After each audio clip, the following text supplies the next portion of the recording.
Suraxanada Ümummilli lider Heydər Əliyev müstəqil Azərbaycan Konstitusiyasının müəllifidir mövzusunda maarifləndirici tədbir keçirilib.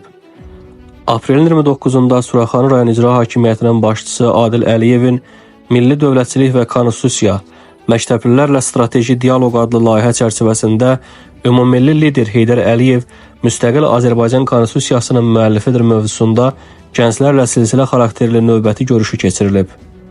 Tədbirdə rayon icra hakimiyyəti başçısının müavinləri Qaraçuxur qəsəbəsi üzrə 146, 275, 278, 279 nömrəli tam orta məktəblərin direktorları, müəllim heyəti, yuxarı sinif şagirdləri iştirak ediblər.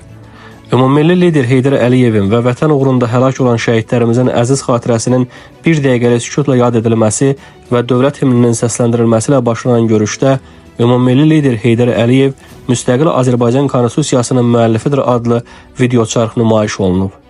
Rayon icra hakimiyyətinin başçısı Adil Əliyev çıxış edərək bildirib ki, artıq ənənə halını almış gənclərlə təşkil olunan görüşlər onlarda vətənpərvərlik hissinin daha da yüksəldilməsi, ictimai proseslərə fəal qoşularaq Azərbaycanın uğurlu gələcəyinə böyük töhfə vermək məqsədi daşıyır.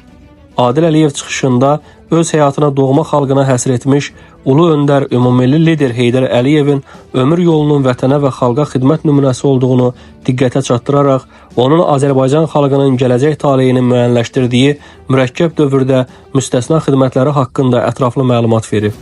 O qeyd edib ki, ulu öndərin bilavasitə rəhbərliyi ilə hazırlanmış və 1995-ci il noyabrın 12-sində qəbul olunmuş Azərbaycan Respublikasının ilk konstitusiyası ölkəmizdə geniş miqyaslı qanunvericilik və institusional islahatların əsasını təşkil etdi.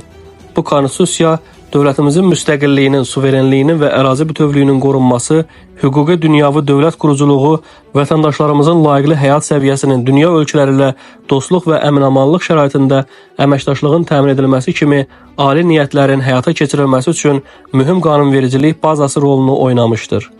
Adil Əliyev bildirib ki, bu gün Ali Baş Komandan cənab İlham Əliyevin rəhbərliyi ilə xalqımız özünün yeni inkişaf tarixinə qədəm qoyub. İndi dövlət suverenliyimiz tamdır, ərazilərimiz bütövdür, sərhədlərimiz isə toxunulmazdır. Dövlətimiz öz müstəqilliyini möhkəmləndirmək və dünyada mövqeyini daha da rəşadətlə qorumaq istiqamətində əlindən gələni əsirgəmir. Tədbirdə Adil Əliyev gənclərin müxtəlif məsələlərlə bağlı suallarını ətraflı cavablandırıb. Eləcə də gənclərin hər birinə hədiyyələr təqdim olunub, xatirə şəkilləri çəkilib.